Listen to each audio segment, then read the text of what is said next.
Voluntary team করবেন, বিভিন্ন ইউনিয়নে যাবেন, বিভিন্ন কেন্দ্রে যাবেন, পাহারা দিবেন। কারণ আপনারা জানেন তারা ষড়যন্ত্র করতে পারে। তারা মনে করেছিল খালি মাঠে গোল দিবে, কিন্তু এখন আর সেই সুযোগ নেই। বাবাদন কি বলে?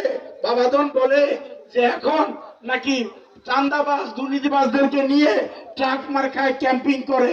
ভাই, আমাদেরকে দেখলে কি চাঁদাবাজ দুর্নীতিবাজ মনে হয়? তাহলে কথাগুলো কি মিথ্যে কথা, তাই না?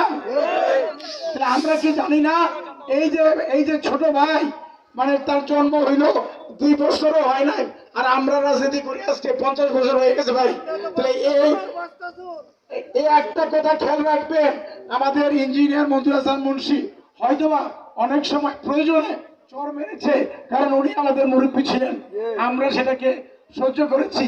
কিন্তু এই বেয়াদব কিন্তু এই বয়সে আপনারা আমার গালে চর মারতে পারে, সেটাকে সহ্য করবেন?